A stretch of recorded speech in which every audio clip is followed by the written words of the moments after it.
my friend from Europe was like, your churches are weird. I'm like, why is it weird? And he goes, why are there elevators here? I'm like, your churches don't have elevators? What? I'm like, how else will you get to the vending machines? You have vending machines as well in the churches. Oh my God. Hello, Sydney. Welcome to the podcast sessions. Thanks so much for joining. How are you doing today? I'm doing good. How are you doing? Thank you so much for having me. I'm doing fantastic. Thanks for asking and thanks for joining. You look great. I said, how are you doing today? It's day with you, isn't it? It's around 3 afternoon, 4. It's almost the end of the week for us. That's correct. Oh, okay, okay. So we're gonna be talking about Canada today, and for your city, Montreal, which I just asked you a few questions before our interview, and then you're quite confident. Yes, yes, I can talk about this. I can talk about this. Yes, yes, yes. No problem, no problem.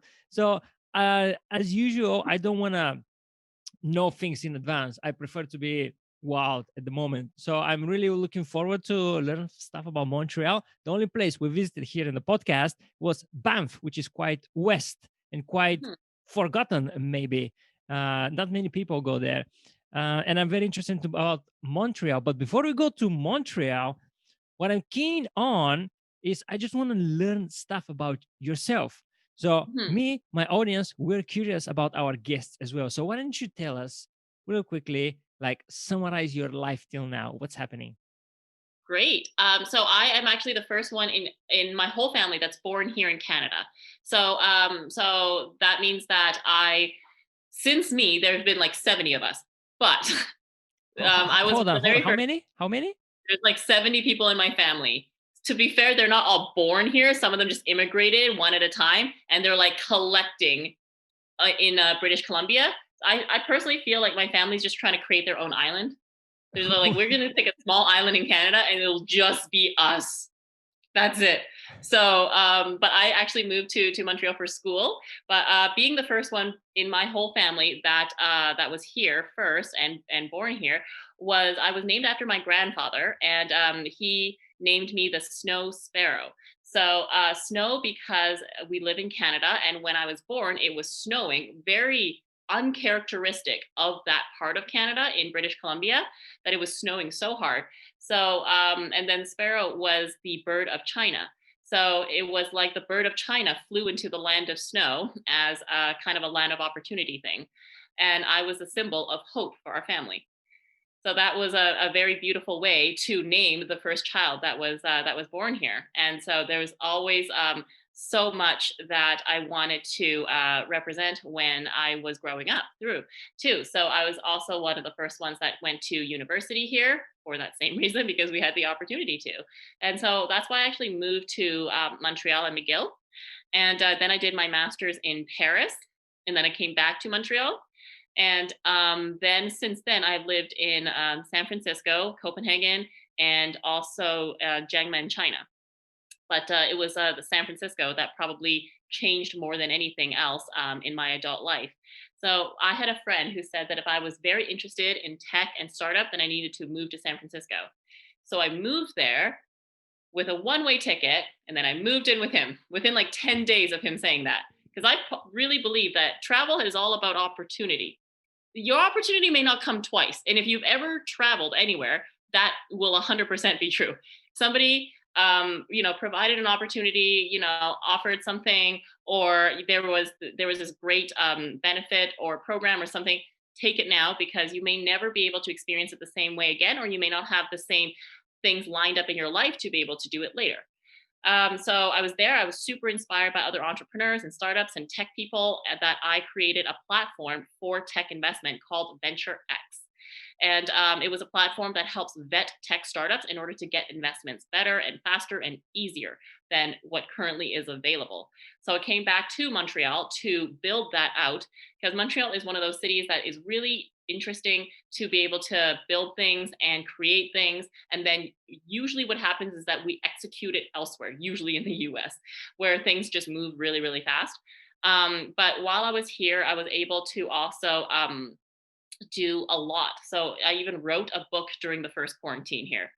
because you get so much great creativity and inspiration from your environment, right? And this environment was so vibrant that it inspired a lot. It's called How to Have a Good Day. It's available on Kobo, and it's about 50 pages, not super long. So if you're really bored during the quarantine, you can pick that up. And yeah, and so it was the kind of way for me to, even though I'm in isolation, to give back to the community and to, the world in a way that hopefully sheds some light and brightens up your day. And yeah, and then here I am today to talk about Montreal, to talk about anything that that comes to mind. I can really relate to that because I wrote a book during the quarantine, Oh, lockdown. We were in lockdown. I was like, all right, it just itches me. I have to do something. So I had this yes, online yeah. course that I turned into a book, and mine it's not that far away. So mine is called How to Talk to Strangers. So it's not super Oh, great. far. It's not super far from your subject. Okay, so wow, you have been living all over the place. I mean, Mhm. come on, San Francisco is on the west side. Here it is, San Yes. Francisco. Then Montreal is on the east side. Then you've been to Europe, which is Paris and Copenhagen, and Paris then and also to Copenhagen. China. I mean, Yeah. come on. It's just you need to tick Africa, I believe, Yes. and Almost went. Australia, of course, but it's too far. We don't talk about Australia now, but yeah. So which one is the best place for you? I mean, to live in? Is it Montreal? Is that's why you're there, or you think that you're gonna be traveling even more? I think that I will be traveling even more, but there has to be a reason why I came back to Montreal like 7 times. In between all of the places I've ever lived, there was something that kept drawing me back for sure. But I do see myself as a summer baby. So I do aspire to live somewhere way sunnier and warmer in my future. Yeah, was the because Montreal wouldn't be very summery, would it? No, it is freezing right now. It is constantly below freezing temperature. So nobody believed me when I was talking to them. Like I talk to a lot of investors every day from different places because we have like a YouTube show to talk to them. So they asked like how the weather was, and I was like, we are one of the only cities that had both a snowstorm and a heat wave in the first quarantine.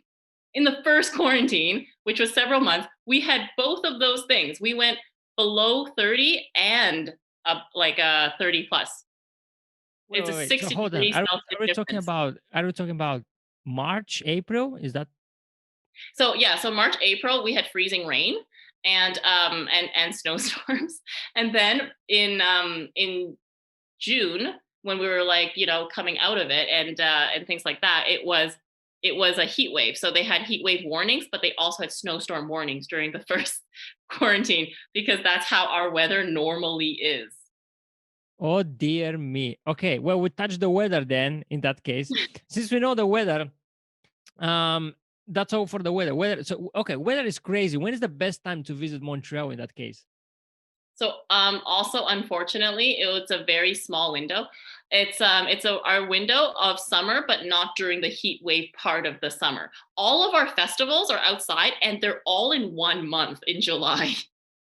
Okay, so would you say July is the best time to visit I would Montreal? say so. Yeah, that's when the most things are happening, and a lot of the city makes a huge tourism money just from 1 month's worth of things. Like the F1 is there, like Formula One, like which is also called the Grand Prix, and lots of Oh, music hold on. events How do you too. call it? How do you call it? The Grand Prix. Uh your accent is great. I just wanted to hear it again. Okay. And then we have these.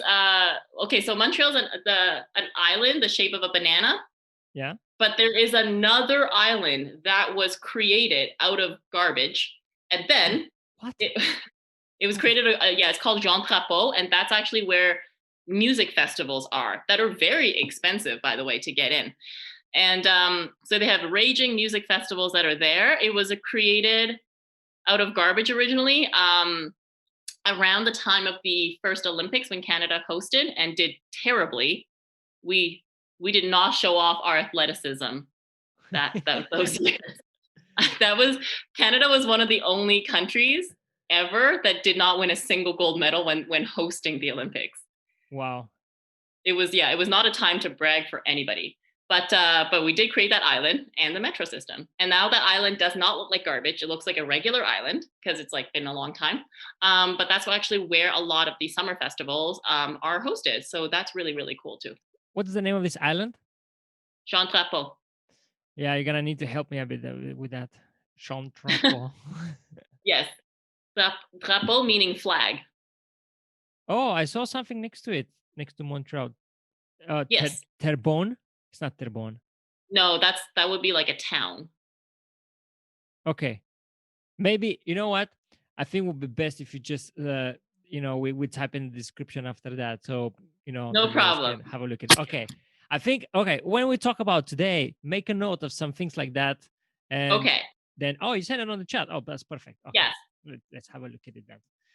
And so, what else you can see in this month, July? You said. What else we can do? Yes.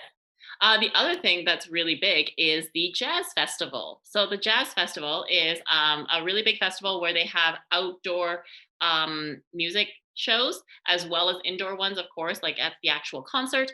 But the outdoor one is really cool because you can walk by it with your family, and you will see like people performing circus tricks. You will see a parade. You will see these like little plays go on, and they're everywhere too. The ability to build things so quickly overnight, they build like a man-made stage overnight, is incredible. And the ability to build construction so slowly, also incredible that it's from the same city. So they're building stages like in minutes, and they're building construction in years. It's same people. Well, if you know that your year will depend on the money you make that month, Yeah. that's a big motivator, I would say. I would think so, yeah. So that's a really cool thing that also draws a lot of people is the Jazz Festival. And then lastly, of course, the world-renowned Cirque du Soleil. So the Sun Circus, which is founded by Guy Lambertier, is originated from Montreal. No and, way. Yeah. I didn't know that. Okay. That's why it's all of this Frenchness. And now they are everywhere. Of course, they have their permanent slots in Las Vegas, doing 3-4 different shows a night. Being the creative brain in Montreal, they still do a lot of the designs and the choreography and all of the new shows here.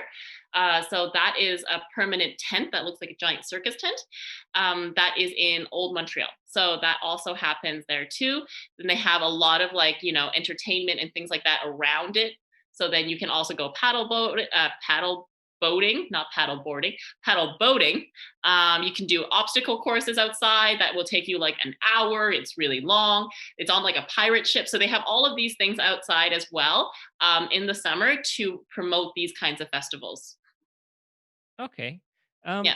And then, there's one last one too. Okay, my favorite one is the Just for Laughs, which is from Montreal. So the Just for Laughs Comedy Festival is my favorite one. And actually, I do know this girl who was a comedian turned entrepreneur. And when she gave us free tickets to go to the Netflix showing. So when you see stand-up on Netflix, it's usually filmed in Montreal because they film it at this festival. And it's really cool. Mainly or only? No, I said mainly. Yeah. Oh, mainly. The American ones, yeah. Not usually the UK ones or other places, but a lot of the American ones are. So like Neil Brennan was filmed here, Chris D'Elia was filmed here, Nicole Byers was filmed here, and yeah, so all of these people were filmed here. And then I went to every single show, and I was in 3 Netflix audiences for a year. It was great because they do 2 showings, 2 filmings to see like the best take, and then they'll put that one on Netflix. But you have to fill the room, and it has to look like a really, really full room. But it's really just a small room.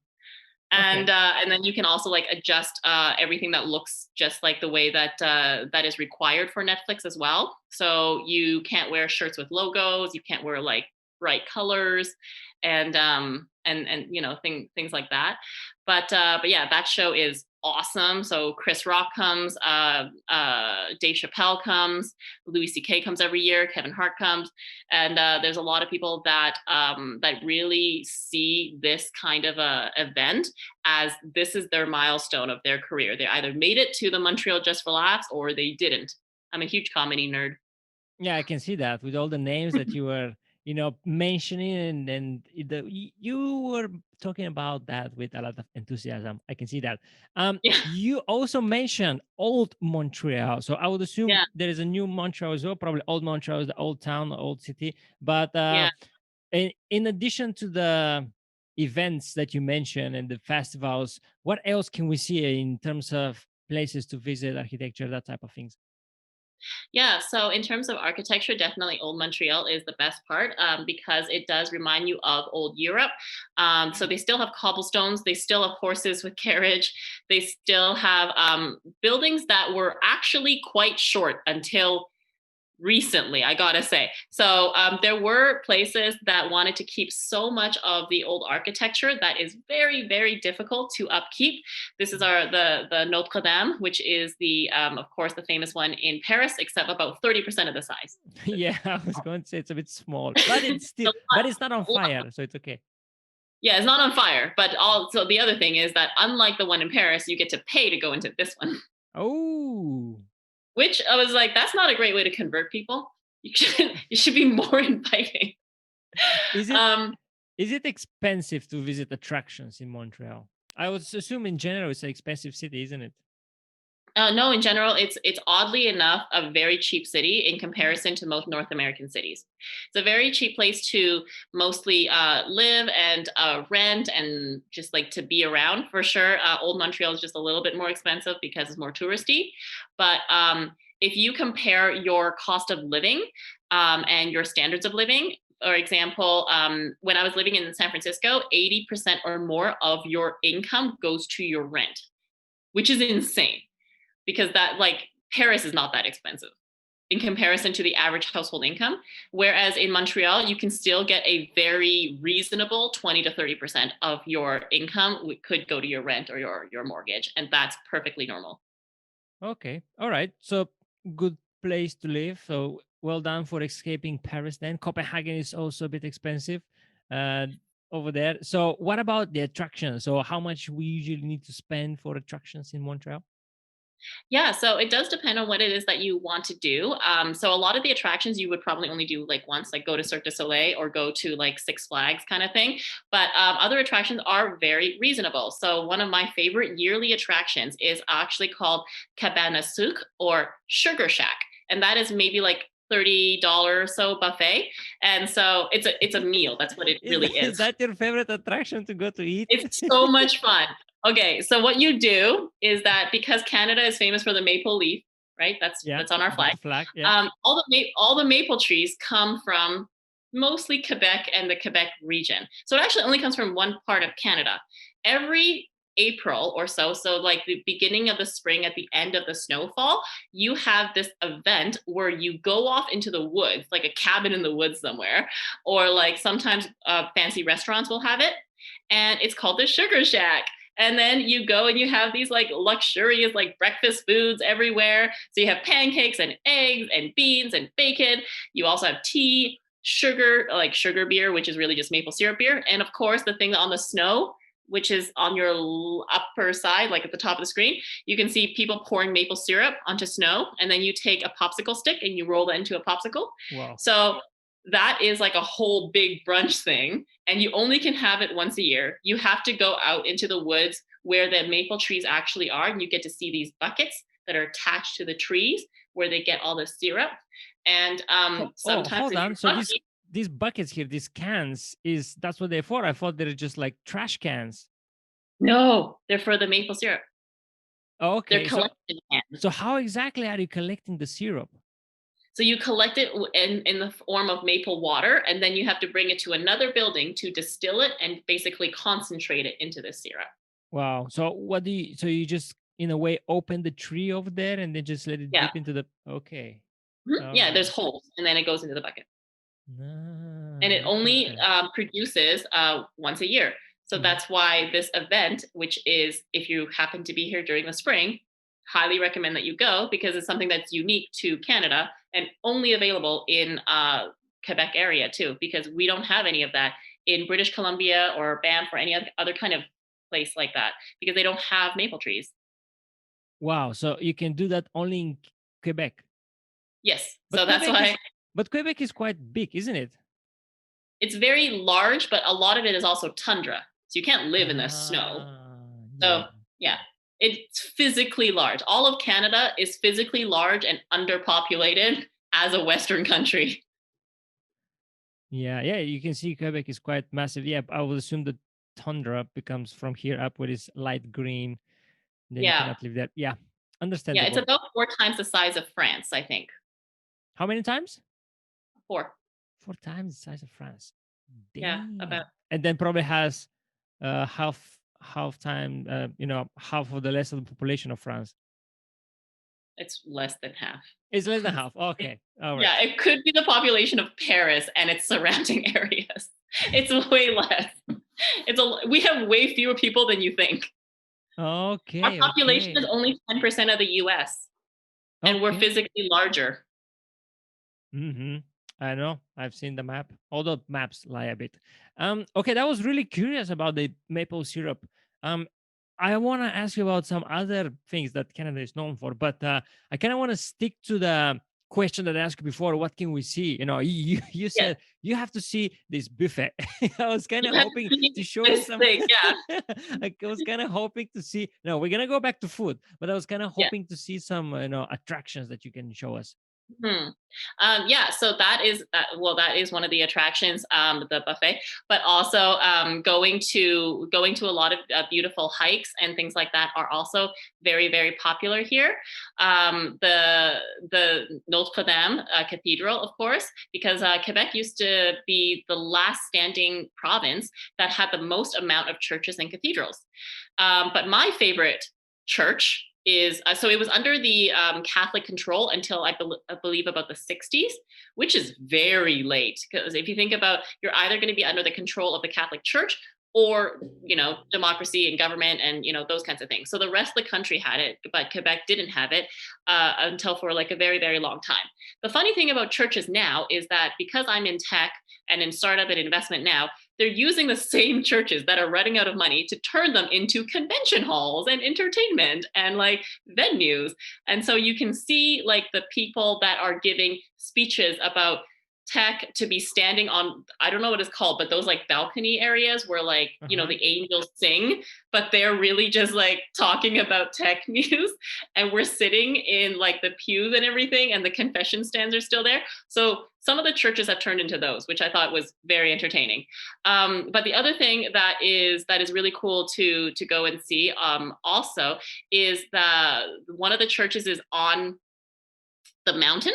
So we have a mountain called Mount Royal Mountain, and this church I love to bring Europeans to because when somebody came to visit me from Copenhagen, I brought him there, but he was like the 20th person I brought there. So I didn't notice anything weird about this particular church called the St. Joseph Oratory. And this is Mount Royal. It's beautiful. If you are not a good hiker, don't worry. It's very flat as a mountain. But you can see a very nice view. And there's 70 benches. You can take a break anywhere. Don't worry about that. They thought And about you, okay? yeah.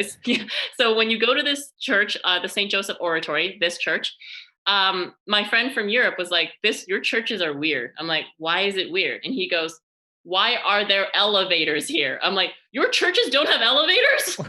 What? I'm like, how else will you get to the vending machines? You have vending machines as well in the churches? Oh my God. Yeah, definitely. It is a weird church. Vending Yes. machine. So it's 4 stories high. So if you look at it this way, you can see that it's much taller. But I realized that I did not. I mean, I did go to a church in Europe before. But I didn't recognize there were only 1 story. I'm like, oh, that's so short because we grew up with this. Wow. This is you wouldn't say it's a church. It's massive. It is massive, And yeah, it's because it's apparently, so look at tall. it. It's a big attraction. There are people on cars all over the place. Yes. It kind of So makes you if question it. Does it serve as a church at all? there's yeah, you can do mass there, and they have those the rooms with the candles. They have two of those rooms in case Oh, one of them is wow. too full. Okay. Wow. 2 rooms in that big Yeah. church. Okay. Yes. All right. So I think that that's a beautiful attraction. That one is free to go into. And the Good other to know. attractions that are free to visit, and I do recommend that you do visit, are the Atwater Market and the Jean Talon Market. So Atwater Market and Jean Talon Market. So they're two kind of different markets. One of them is, well, they're in two different places in Montreal. Yeah. But one of them is more indoors and one of them is more outdoors and very old Europe like, where you can go to a fruit vendor and actually like taste the different fruits and stuff before you buy them. But they're Mhm. all like farmers market, localized specialty things. So these are also places that I like to take people so then they can try out things that are local. So we have our own cheeses, we have our own fruits and vegetables, and of course our own pâtés because they like to keep it, very I don't know, very traditional with the old French style pâtés, but they just make it with different things like Canadian boar or Canadian geese that and Canadian ducks, of course, that we grow ourselves. Okay. All right. I see. It's quite an interesting one. It's open. I mean, open market. People in Yeah. Europe are familiar with that. If people just, you can buy some fruits, vegetables, meat as well. Can you buy meat there? Yes, you can. Yeah, they have their own local butchers, and you can buy specialized meats too, and different things that you can't get in regular stores. Okay. And what about Jean Talon? What's the difference? Jean Talon So is a bit more closed. no, sorry, Atwater is the one that's a bit more closed. Jean Talon is the one that's more European like. Oh, okay. Okay. I saw this picture and I was like, I thought it's a bit closed, but No, this is actually the outdoor area where you can buy things. Actually, you can even eat them there. okay. So are these markets far away? I mean, what's the position in terms of center area or So neither of them are exactly in downtown, but if you are in downtown, you can easily take a metro about 20 minutes or so to get to either of them. And they're right outside the metro. Both of them are actually named after the metro stations. Montreal is physically not that big. And we have a very good subway system too. The metro was built around the time of the Olympics. So the same Olympics I just told you about, the one we're yeah? so proud of. Mhm. And so one is going to be west and the other one is going to be north. See, you can see it here, Atwater and Chantalon. Uh-huh. And then the rest of the green line in the middle is pretty much the downtown areas. Okay, that's lovely. So when we go there, in that case, by the way, how many people live in Montreal? Would you happen to know? It's over 3 million, but we're really counting outside the island and being Mhm. generous when we're counting that. Okay, so when you go there, what area would you recommend us to stay at? Yeah, so that's a good question. So I would stay anywhere that's on the, oh, bring up the map again, Okay, no problem. because That's it what would I was make going more to sense do. That with was the the metro. Yeah. Because oh, you with the want to be with the in a place metro. where you're, yeah, you want to be in a place where you are close enough to things. You know what I mean? Yeah, yeah, of course. Yeah. So anywhere that's around Barrie UCAM, which is the center. So Okay, the center here, right? the big yellow, Um, yeah. yes, exactly. And then on the orange line, Square Victoria, Place Nam, and Champ de Mars, those are all Old Montreal. So if you want to be close to Old Montreal, you can stay closer to there. If you want to stay closer to downtown, then having Saint Laurent, Place des Arts, McGill, Peel, Concordia, those are all downtown. And then in the plateau area, which as there's a lot of Airbnbs, would be more Sherbrooke, Mount Royal, and even Laurier. So all of these areas, if you're close enough to a transportation, that would be ideal. Otherwise, you would take a taxi or an Uber everywhere. If you're in Old Montreal, Yeah. there is no metro or subway because it's built like it's downhill. So you cannot build it in the soil. So the closest metros that you can get would be like Square Victoria. Square Victoria. Okay. Yeah, so that's the Okay. closest Old Montreal subway that you can find. But they Okay. also have Bixies in the summer, so you can easily get around with a Bixie as well, which is the city bike. Oh, that's nice. That's nice. Mhm. So you can have a combination of if it's a somewhat a combination of metro and bike Mhm. around. How much is the metro? Out of curiosity. About 350. The bike is also about 350. So is that 350 one way or 350? Yeah, one Yeah, way. no, it's one way. But yeah, so it's one way, and then you have I think 1 hour or so in terms of the transfer, or maybe 2 hours. It's a long transfer, and but it can get you to anywhere that you need to go. So that means that you can do a combination of bus and metro as well, which I know that in some cities they don't allow that, but your transfers are free. Okay. Okay. That's good to know. Okay. Any other attractions you would like to tell us about? Yes, the fair, the carnival fair. So it stays in Montreal. I don't think it's actually open in the winter though.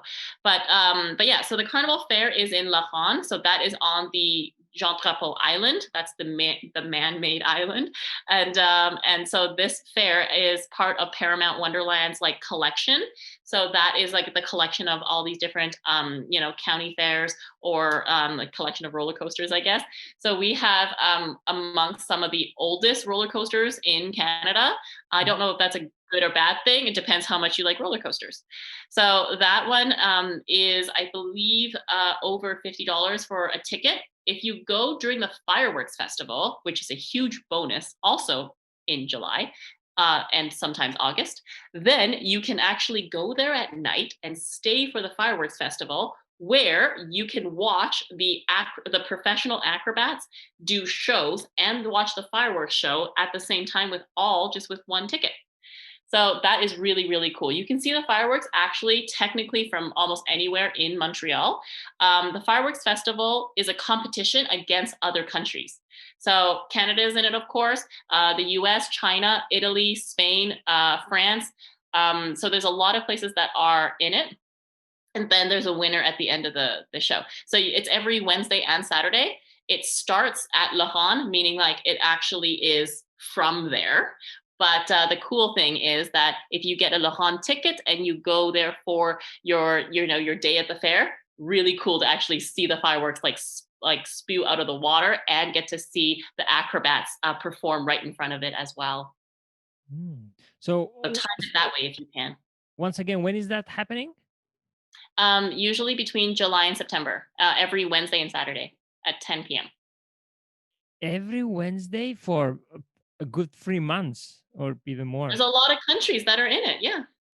Oh, okay. So different days, different countries will be competing. Is that what you're saying? Yeah. So that's why there's one for Italy, there's one for Spain, France, the US, China, Taiwan.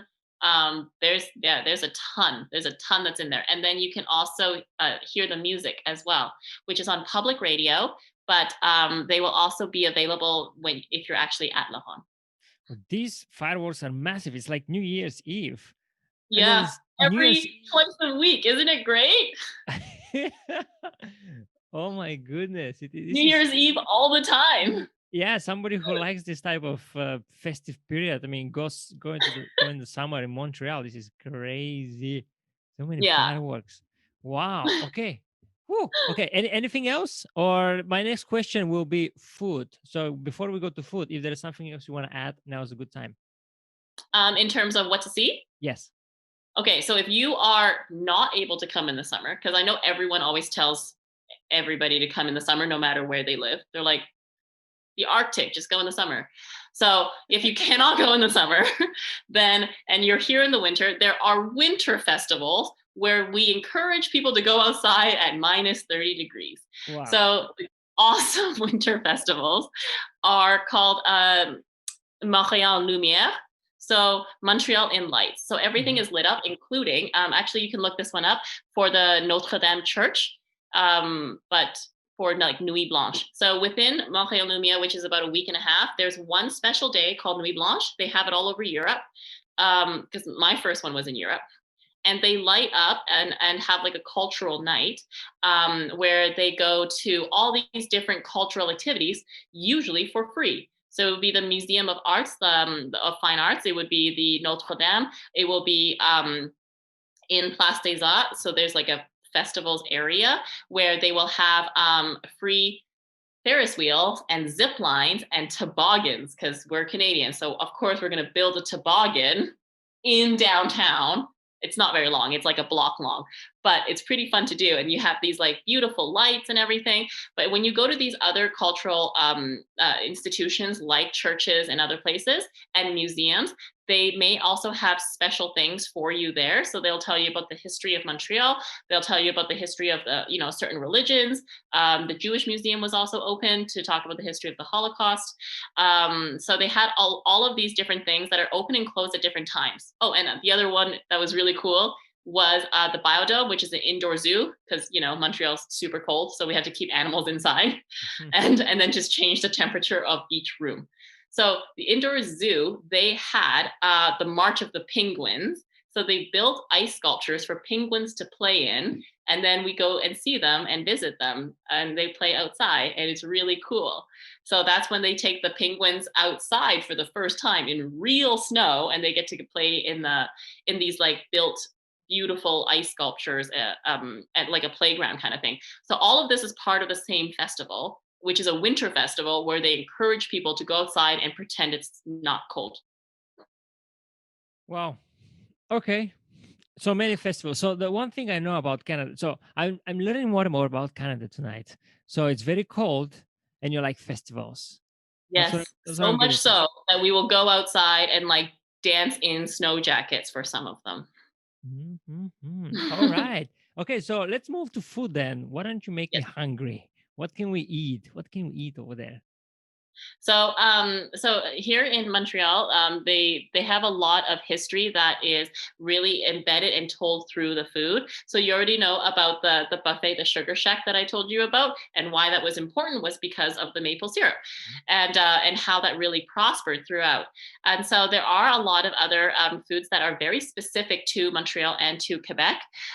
So when people came and settled here, they had a very, very popular food that is popular in a lot of places now, but it was called poutine. So poutine, Like the do you know what president? that is? Like the Have you president? had it? No, that's Putin. No, Okay. poutine's not like this. I just wrote it for you. Oh, it's a bit different. Okay. Yes. So it's French fries with beef gravy and cheese curds from like mozzarella cheese. And all of this is, this is a very famous food. Also, you can see why it's not that expensive to eat here, because this is actually a very, very famous food. How much? How So much is this? this is maybe like $3 to $5, depending on your plate. You You can mean have more is that fancy ones. American dollars? Yeah. Okay, 35. Okay. Yeah. So, but you can get them in a lot of places. I actually do not suggest you get them at fancy places because they're exactly the same. So you can just get them anywhere because they're not going to make different fries for you. Yeah. They're going to make the same fries for you. There is one place called La Banquise where you have 100 selections of different poutines. So that is the most popular one that people go to, usually at 3 a.m, because Montreal is open later than every other place in Canada, and a lot of places in the US as well. Okay, help me Because out it's a here. lot, yeah. How they have so much variety of this when you just said it's exactly the same, and then you said they have about more than 100 varieties. Yeah. How is that possible? Yeah. So the classic one is just fries and gravy and cheese curds. But you can also have like Mexican style where you have jalapenos and ground pepper, ground beef.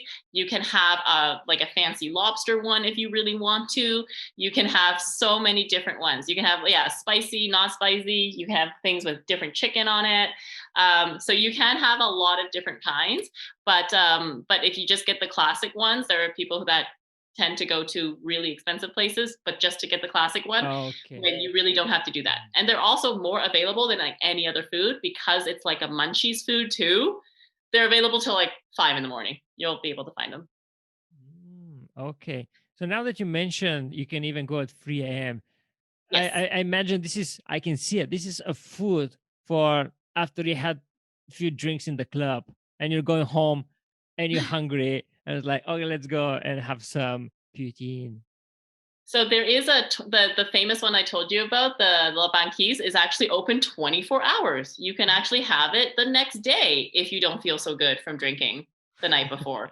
That is also a possibility, and you're just like starving for just any calories. You can go to the 24-hour one as like emergency poutine. There's still lineups at that place now. I don't even know how they have lineups in a place that serves 24 hours. Can you imagine that? Wow. Wow. Business is good. What can you say? Yes. All right. Okay. Thanks for that, Poutine. Anything else? Yes, so there is. So they do like to celebrate a lot of traditional, European and French foods, and that would be found in Old Montreal, of course. And a great way to enjoy that is through what we call sept, so happy hours. So you can have these How wonderful did you say it? Cinq, sept? sept, 5 to 7, sept. So 5 to I will write 7 it is the for you. yeah, but 5 to 7 is the happy hour.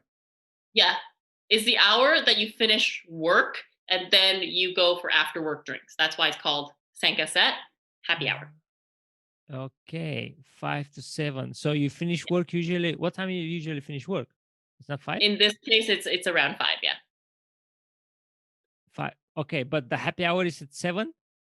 It starts at 5 and it ends at 7. So Oh, during 5 those to times, oh, okay. I'm imagining yeah, like 5 you have minutes to special 7. prices. Okay, okay. I see. I imagine 5 minutes to 7. I'm like, 5, we finish at 5, 2 hours to No, travel. Like, okay, now it makes sense. So no, no, from no. 5 to Everything's 7, pretty close. is that an international thing? And is that a national thing in Canada? 5 to 7, let's go for a drink. Well, it's a French phrase, cinq à sept. I think everywhere else in English North America, we do call it happy hour. Okay. No, I mean in Canada. I go in Canada. I go in Ontario, and then Oh yeah. You would have yeah, happy hour 5 to 7. at every Okay. metropolitan city, All and right. then a lot of restaurants and bars would have special discounts and things like that for you. So it's actually also a great way to try places in Old Montreal or places that are a little bit more upscale because they will have these special prices during these kinds of hours. And if you are living near there as well, then that's also a great way to try out a lot of different places because they're very close by. So you can try that with different foods, different drinks, depending on whichever kinds of things that they have. And it's very popular to do that on a terrace. It also called a terrace. And Yeah, I was like, oh, terrace sounds sophisticated. Terrace. yeah, so in anglophones in Quebec also say terrace. I don't know why. It's one of the few French things that we carry over Uh-huh. forever. Yeah, so we also call it a terrace. So yeah, it could be at the top of the building, like at the top of the hotel, or it could just be outdoors, like just on the street level. But a lot of the happy hour places, it's great to find them, in one of those two because you can meet new people, but you can also just have great views and pictures of the city. They usually choose pretty good locations for that. Okay. So let's go back to the meals then, and we know Yeah. about the happy hour. So any meals before I interrupted you about cinq à which was really nice, and it's really mouth pleasing to say it, cinq à. But what else we can have to eat? Yeah, so there's also the great smoked meat as well as Portuguese chicken here. So why they've been really popular is because they've been here for a really long time. These families, one of the most famous ones is called Schwartz. Yeah, so it's actually on Saint Laurent Street, which is one of the very big streets. There's a lineup no matter what hour it is, even if it's at 3 p.m. and nobody eats at that time, they will still have a lineup, and it just makes sandwiches. So Schwartz has become so popular. Actually, Celine Dion's husband, René Angélil, as you know, Celine Dion is Quebecois, and so I actually gave an award to her husband before he passed, René Angélil, on behalf of McGill University. So he was very connected to the city as it invested in our schools and hospitals and such. And he is now a part owner of this restaurant. So this is one of the most famous places in Montreal, which is Schwartz Smoked Meat. There is a musical about it if you want to see the musical and learn about it. But the sandwich is about $11, $12. As you can see, it's big enough that it just like falls over. It's on top of the classic rye bread and the deli mustard. And when you walk inside, it feels like you walked into the 1950s. And there's like people shouting orders, and you have like the giant pickle with this Jewish sandwich, and you do feel like you just got transferred back into time. So I do really like that, and it's like not a super you have to know where to find it kind of a thing, unless you look for the lineup. But other than that, it's not like super flashy or anything. If you look for this lineup, you'll find it. Yeah, just look just look for a big line and it's not a museum. No, it's Yeah, Schwartz. exactly. But it looks like an attraction, doesn't it? So is that a chain of places that you can visit? No, that's just one place. Oh, it's only one place. Yeah. Oh, that's where the line. Okay, that And reminds this me. photo shows the size of the place. That reminds me. I don't know if you have visited Spain. They have this place called Monteditos, and it's quite similar. They have small bites, but the difference is they're a bit more cheaper over there. So they have different bites. It's like mini hot dogs, and each one, if you go on a day that has promotions, that has discounts, it's €1. So each one of these is €1, and it's the same. It's kind of a rural type. People are shouting like "table 5," this and that, and it's not a fancy place, but it's a nice place to be at. I Yeah. have been to one of those places in Spain when my friends took me out for the soccer match. And it was €1 because it was the game. And Mm. then, well, that's how they said it. And then you paid for the beer and then the food was free. Whoa, All the whoa, whoa, bites were what? free. Yeah. Oh, that's We didn't go even to the same place then. yeah, that's even further in the It promotions. was so great. It was so great. So I got to try all this amazing Spanish food the night that I got there for €1 each beer and plate. And then they give you something different every time. Wow, it definitely hit the jackpot over there. Where did you go? Madrid. Madrid. Did you go to Barcelona? I did a few times. Yeah. Which one do you prefer? I don't know. It's very different, I gotta say. Like I went to each of those places multiple times, and each of my experiences were different. So it's really Wow. hard to say. But I gotta say, I really liked Zaragoza when Uh-huh. I went, and Really? because it was a couch surfing story. That was why. Ah, And okay. then when I went to Valencia, I felt like people stared at me a lot because I'm 5'9" and Asian, and they didn't know what I was doing there. It How was much in how so much in awkward. centimeters is 5'5"? 175, 175. Okay. All so right. much taller than the people who lived there. So obviously, and yeah, it was a really interesting experience. But it was so different each time. I gotta say, I think that if I went back again, Yeah. it would also be different. Oh yeah, definitely. Yeah, world keeps changing. It's so interesting. You have traveled a lot. You have visited many cities in Spain as well. I think I need to bring you back for another episode for just couch surfing stories.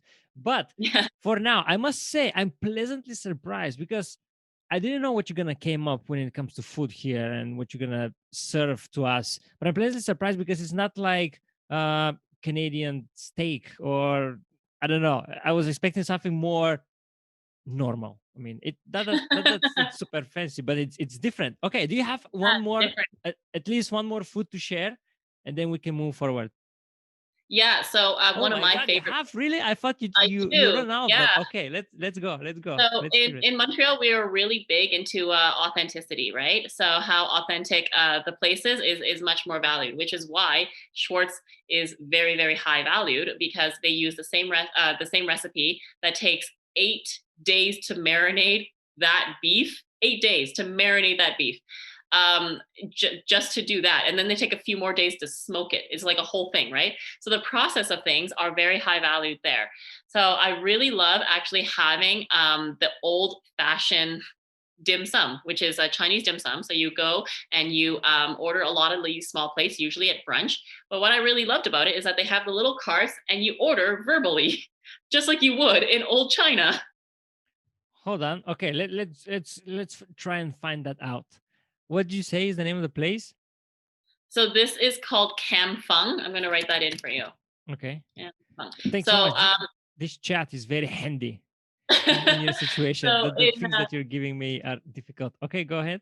it's Sorry about that. beautiful though. Yeah, I love that. And it translates to roughly golden wind. And so this place has a lot of beautiful dim sum everywhere, but I really do appreciate the fact that everything is handmade, as in you really have an old lady in the back like folding every dumpling because like for some reason China invented so many things, but they're like, no, we're gonna hand make this tumbling, every single one, even if she makes 10,000 of them in a day.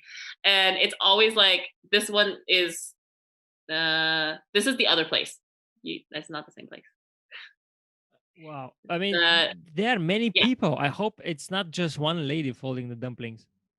who knows? It probably is. They, but they hand make every single thing. So actually, every plate looks a little bit different than the other, and then they have all of these being steamed at once, and it's super fresh to have.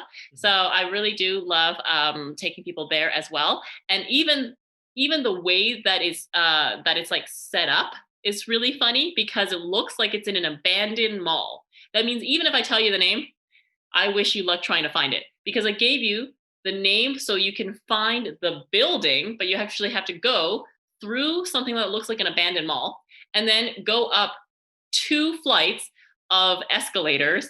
And it looks like you're going nowhere, but at the end, there's a lineup. Escalators. For a second, I thought I'm in the church. Hold on. Yes, exactly. We have a lot of escalators. So, Like whoever is is doing the escalators in Montreal is just loaded. is that the He's type just of rich. building that you're gonna see? Just like, Yeah, exactly. But that's not even the entrance. That's just where the name is. The entrance is on the other side of this building. wow, Isn't it crazy? it is very crazy. So it's super hard to find. It's super hard to find. And all the other businesses in this same area is pretty much closed. But So it's not very obvious that this is where you're supposed to meet your friends. but the thing is that you cannot, like, for example, the Schwartz that you said, Yeah. you see the line, you found it. There's Yeah. not even a line. The line is inside. It's inside. So you definitely need a local, basically. Yeah. Yeah, exactly. But when you do, it is great. But when you do, to be Yes, fair, when you when I when I saw it inside, to be fair, it looked like it's a buffet. But when you said that the lady was folding the dumplings, no way that's yeah. gonna be buffet. Yeah, and then there's another lady that would then roll the carts. So all of the ladies are the ones that are basically serving you, and all of the men are the busboys. I don't really Mhm. know why that is. They're also dressed differently, but I think that was also like part of their policy and how they wanted to keep that kind of tradition as well. Interesting. Maybe you should ask next time you go there. They should. If you're not scared that they're gonna ban you from this place. That is very interesting. I am now curious. Have you tried to fold a dumpling? I have, and I can only fold very few styles, and they're not as good as this lady for sure. Whoever's doing it there, and then I can only fold very few styles. I cannot make the dough myself. I do have to get the ones that are like pre-made. Yeah. Um, and I would say that it is much more fun to do like making wontons and making dumplings when you're doing it in a group, in like a group setting. So we've had a few of those kinds of get-togethers, before, and that was a lot more interesting to do because when you're doing it by yourself, it's really boring. It's really, really boring. Okay, I understand that. I actually Here is a curious fact. I used to work in a Chinese restaurant called Ping Pong, which was serving dim sum. Yeah, I know. It's funny. People were coming to the restaurant. We came here to play ping pong. I was like, dude, we don't have a ping pong table. That's the name of the restaurant. That happened many times. Oh But my god! later on, when I started doing videos, I did a video for them for one of their events, and there was this guy, a chef, who was folding dumplings, and I Yeah, tried to fold him as well. And yeah. then I spoke a bit with him. I was like, okay, so you are pretty good at that. Is it a lot of how much practice actually need? He's like, oh, to get better in these dumplings, I actually need to fold around 10,000 dumplings. I'm like, Yeah. wow, Yeah. 10,000, crazy. It is hard, yeah. I mean, like mine will stay together, but will it look as pretty? Who knows? It just depends on the day. Yeah, yeah, but you cannot have that with a lady. They need to be all good. They need to Okay, be all good. Yeah. okay. Well, that was great. Very, very insightful. Many, many interesting things. Before we go to final words, is there anything else, just like this maple syrup event, for example? Is there anything else that you would say, oh, this is typical Montreal, or oh, this is typical Canadian thing? Is there anything or things that comes to your mind? I mean, there's definitely a lot of things. So in Montreal, you do want to try and get as much out of the place as possible, and you can easily ask, no matter what language you speak or how little French and English that you speak, to make friends. it's a really actually easy way to meet people here. And whether you're asking for directions, whether you're asking for recommendations or things like that, don't be afraid to reach out to people, because Canadians, as you know, are very friendly people. That is our brand for Is the it? world. I don't Now know that why is, people keep saying that, but it is something that people say for like ever, right? In every country, they do know that we are very friendly people, and so I do suggest that, no matter what, always be bold enough to ask for recommendations, ask for help, but keep talking to people that are here. They do talk to you back. I think that was great, even for final words. I don't know. That was fantastic. Is there anything else you think we missed, but it's I worth don't know. I mentioning? don't know that we really missed anything else here. Yeah, no, I think we're good. Okay, I think we're good as well. Oh, perfect. That was fantastic. Well, Sydney, thanks so much. I'm going to reach out to you in the future, probably for some couch surfing stories. If you are interested in that, to join and just share a bit your travels. We're going to link your social media and your book in the description, and Mhm. also with some things that we talk about. And thanks so much once again for joining. I wish you a fantastic day and see you in another episode. Thank you. Thank you for having me.